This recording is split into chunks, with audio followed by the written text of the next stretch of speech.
Salam persaudaraan Darussaada. Salam syarhil Quran kami ucapkan. Assalamualaikum warahmatullahi wabarakatuh. Waalaikumsalam warahmatullahi wabarakatuh. Itu amin. Alhamdulillahi rabbil alamin. Wassalatu wassalamu ala asyrafil anbiya'i wal mursalin wa ala alihi wa sahbihi ajma'in. Amma ba'. Faqala Allah subhanahu fil Qur'anil Karim. A'udzu billahi minasy syaithanir rajim. Bismillahirrahmanirrahim. Qul huwallahu ahad, Allahus samad, lam yalid wa lam yulad wa lam yakul lahu kufuwan ahad. Shadaqallahul azim. Pertama-tama di awal langkah yang paling utama, tiada kata selain kata memuja dan memuji Allah Azza wa Jalla, yang mana oleh Allah yang telah menciptakan manusia dari setetes air yang hina menjadi manusia yang sempurna, yakni pria dan wanita. Pria diciptakan gagah perkasa untuk melindungi kaum wanita, dan wanita diciptakan alis tak berkumis, rambut yang panjang. Masya Allah. Salawat bermahkotakan salam, marilah sama-sama kita paparkan kepada seorang pemuda revolusi Islam yang lahir di tengah-tengah padang Sahara, yang bertitel dengan titel Habibullah, yang berpangkat dengan pangkat Rasulullah. Siapakah beliau? Tak lain dan tak bukan melainkan baginda Nabi besar Muhammad sallallahu alaihi wasallam. Sallallahu alaihi wasallam. Kata-kata ta'zim wal ikraman kami kepada Al-Mukarram, Al-Fazil, Abu Ya di Lampung Pala, Walid Amia beserta Abu Nicat Bada. Allahumma ighfir lahum. Kata-kata ta'zim wal ikraman kami kepada Ayahanda selaku pimpinan YPI Darussaada Pusat di Teping Raya beserta dengan keluarga beliau. Kata-kata ta'zim wal ikraman kami kepada Walid selaku pimpinan YPI Darussaada Cabang Lutung beserta dengan keluarga beliau. Dewan Hakim yang arif bijaksana, perkenankan kami pada kesempatan kali ini untuk membawakan sebuah syarhil Quran yang terangkai dalam sebuah judul bahaya virus pergaulan bebas terhadap remaja. Namun sebelum kami menyampaikan materi syarhil ini, marilah kita simak lantunan ayat suci Al-Quran Surah An-Nur ayat 30 yang akan dilantunkan oleh karya kami.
mereka. Sungguh Allah Maha mengetahui apa yang mereka perbuat. Hadirin yang kami muliakan, berdasarkan ayat di atas, kita dapat memahami bahwa Allah Subhanahu wa taala memerintahkan kepada orang-orang mukmin, baik pria maupun wanita, untuk menahan pandangan mereka, yakni tidak membukanya lebar-lebar untuk melihat segala sesuatu yang diharamkan, seperti melihat aurat lawan jenisnya. Selanjutnya, karena salah satu hiasan pokok wanita adalah dadanya, maka ayat ini juga memerintahkan secara khusus kepada para wanita mukminah untuk menutupkan kain kerudung mereka ke dada mereka. Dan para wanita juga diperintahkan untuk tidak menampakkan perhiasan dan mempertontonkan keindahan tubuh mereka kecuali kepada suaminya. Hadirin yang berbahagia, sangat disayangkan kenyataan yang terjadi dewasa ini, umat Islam sudah mulai jauh dari tuntunan agama dan syariat Islam. Banyak orang Islam yang sudah mulai jauh dari perilaku Islami. Coba kita perhatikan pada masa sekarang ini, para remaja, terutama para wanita, terpengaruh oleh budaya barat, mempertontonkan aurat, menampakkan yang haram terlihat, mengumbar syahwat, sehingga para laki menjadi terpikat dan diselimuti oleh rasa syahwat. Hal ini disebabkan pergaulan bebas di kalangan remaja. Pergaulan bebas ini akan bermuara pada hal lain seperti penggunaan obat-obat terlarang, narkoba, seks bebas, dan perilaku kriminal yang merajalela. Hadirin yang berbahagia, masa remaja merupakan masa peralihan dari masa kanak-kanak ke masa dewasa.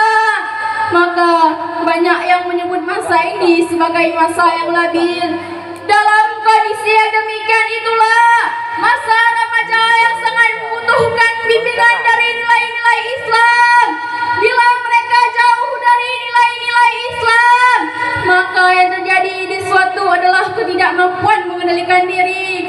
Dalam kaitan seks, para remaja harus mengendalikan hawa nafsunya, dan Rasulullah SAW mengajarkannya dengan melaksanakan ibadah puasa. Pergaulan bebas di kalangan saat ini telah mencapai titik kekhawatiran yang sangat tinggi, terutama seks bebas dan penggunaan narkoba. Oleh karena itu, tidak aneh jika jumlah penderita penyakit HIV banyak dari kalangan remaja, dan banyak anak sekolah yang hamil di luar nikah.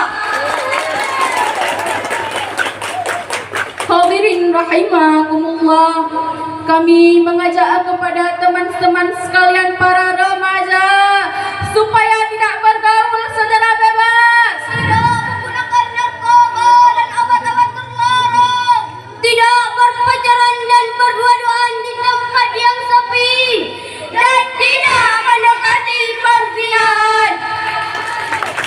Allah Subhanahu wa taala berfirman dalam Al-Qur'an surah Al-Isra ayat 32 yang bunyinya,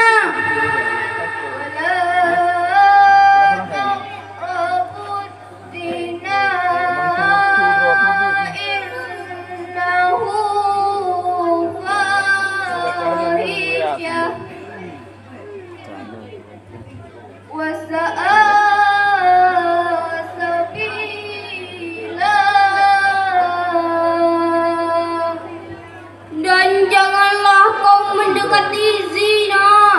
Zina itu sungguh perbuatan yang keji dan suatu jalan yang buruk. Hadirin yang kami hormati, agar kita semua bisa mencegah diri kita dari hal-hal yang mendekati zina, ada ketentuan-ketentuan yang membatasi antara pergaulan pria dengan wanita yang harus kita perhatikan.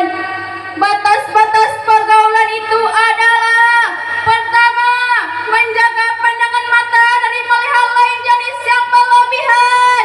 Kedua, tidak berdua-duaan antara pria dengan wanita yang bukan mahram, karena hal ini sangat rawan terhadap godaan syaitan yang memang selalu menggoda manusia ke jalan yang nista. Ketiga, tidak bersentuhan kulit antara pria dan wanita, termasuk berjabat tangan apalagi berciuman. Keempat, tidak berbaur antara pria dengan wanita di dalam suatu tempat.